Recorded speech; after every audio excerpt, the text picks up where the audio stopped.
Hello everyone. Okay, we're gonna do a history on heads here, right? Yes, we'll try to explain it and as simple as possible. Mm-hmm. We go from that point on. Okay. Now we have 4 different cylinder heads here. Different design, but basically all for the small block Ford. This will apply to the other kind of engines with a wedge type chamber, so it's just not strictly Ford. Anyway, so this would be applicable to 6 cylinders, yeah, 4 cylinders, as long as they have an and inline valve like that, yeah, it'll apply, even for 4 cylinders. What we have here is a stock Ford AFR, similar to a GT40, Brodix head, which is an inline like the stocker, and here's a twist wedge.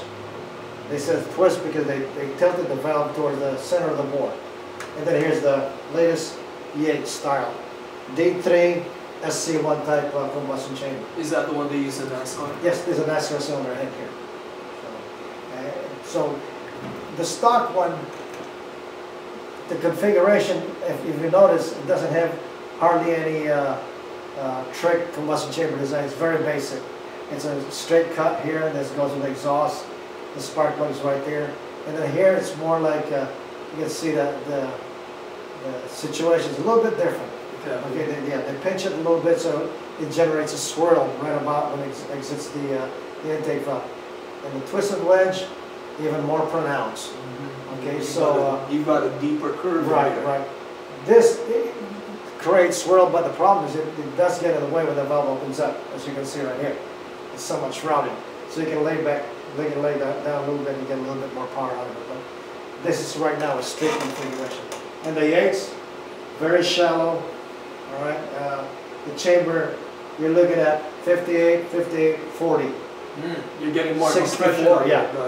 The more advanced cylinder heads, like this, starts at 64 from the factory, goes to 58, roughly 61 to 58, 40. Like it's very shallow. It doesn't require as much dome to make compression, whereas this one requires a big dome. Anyway, the flow that starts with the cylinder head is they come in from the intake. They come in this way. You want me to zoom this in, Ben? Yeah, why not? Okay, let me zoom this in. Right. So we can explain a little bit better. Okay. Oops, sorry. Anyway, the combustion chamber, you gotta go. Here's the intake, right? If you look at the port angle, it's not really straight. People always say, oh, to get the most flow, you have to get as much power as to get the most flow. Not necessarily, you know, because of constraints on cylinder head, head bolt, and water jackets, the port is this way. But in reality, there's a plus to that, because every time you have 2 uneven sides, it tends to swirl. All right, so what actually happens when the port comes in, goes this way, okay, the swirl. So we enter here. Enter here, and then they go and swirl. Okay, the swirl is this situation here that mixes the air and fuel. Your turbulence. Yeah. And then coming in, also the height. And the height is, the port is real high, it tends to tumble. So actually you have a mixture motion that comes in, swirls this way, at the same time it tumbles. So you have this twisting motion and then a tumbling. So it's basically, we have what should we say, a mixture in this situation. You tilt it this way, then you turn it, and you light it up. So you're mixing it more properly, and then again the quench right here, this section here, is that when the piston comes up, it pushes the mixtures towards right about here, where the your spark plug is at. Okay, same thing with the AFR. Okay, you're right where detonation is going to take place. The quench, all this brings in the thing and puts them right in the middle, and either they go this way or that way, or it could be this way. We don't know until we look at it. Either they meet up and swirl this way, or they go the other way. After you had the after you have your intake, right, fuel. Right. After you had the swirl and the tumble situation, the quench comes into play. All right.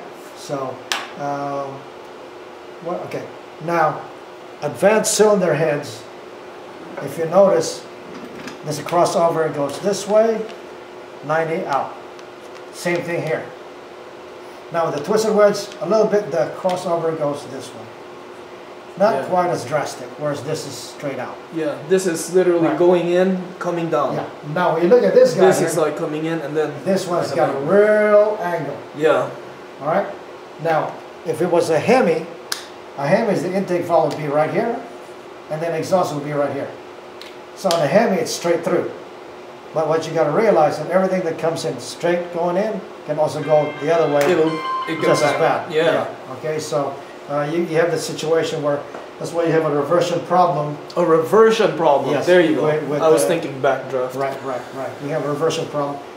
When the exhaust goes out, it wants to go back on the intake side. So that's the situation you got. How can you tell when you have a reversion problem? What's your clue? The port is very dark. But when you're running the motor? Yes, it's going to be very dark here. Is there anything you can hear in the way the motor's running? It's not until you pull those heads off. It's sloppy. It's not until you take it apart where you see that. Yeah, next time we'll do is the 4-valve head. But okay. What I'm saying is that at high RPM, the airstream goes like this, comes out and out. Okay? So everybody says the engine's nothing but a big air pump. That's trying to keep it simple. It's a little bit more than that. But if you look at this cylinder head, it comes in this way and then out that way. So it has this that angle. Kind of an angle. This is not too bad, and this is straight and sure as a stop. All right. Now the Hemi heads or advanced Pro Stock heads from Ford, GM, and Chrysler, the intake valve is over here. The exhaust is over here. So now your crossover comes in and more like at a 45 degree or even more steeper sometimes. Okay, so they're trying to cross it over without making it a straight line. Right. To avoid reversion. Yeah. Now when you have like the 280Z, nothing against the Nissan guys, the intake is here and the exhaust port goes right here. That's a funky... Yeah, it comes in, then it makes a U-turn, and it comes back out. Yeah. Now you know why they're not used for racing as much. Okay, because anytime you have a cylinder head where the intake and exhaust is right on the same side, some of the old Fords are like that, the inline Fords. A lot of them. Like the people who like to run the RN, well... Yeah. But the 280Z, 240, 260, I'm thinking about the Toyotas, because Toyotas are... Correct. Oops! The 240, 280Z has the same configuration where the intake comes in, and not only is it that bad, but you have an exhaust port, or exhaust header, or exhaust manifold right beside an intake port. You're going to heat up that intake port. You're going to heat it up. Yeah, and then not only that, the power stream comes in here and then goes back out. It's not the most efficient way of doing things. Yeah, so the best thing is that the new heads are like this, and then the exhaust is over here, and they come in a little bit. Again, they're not straight.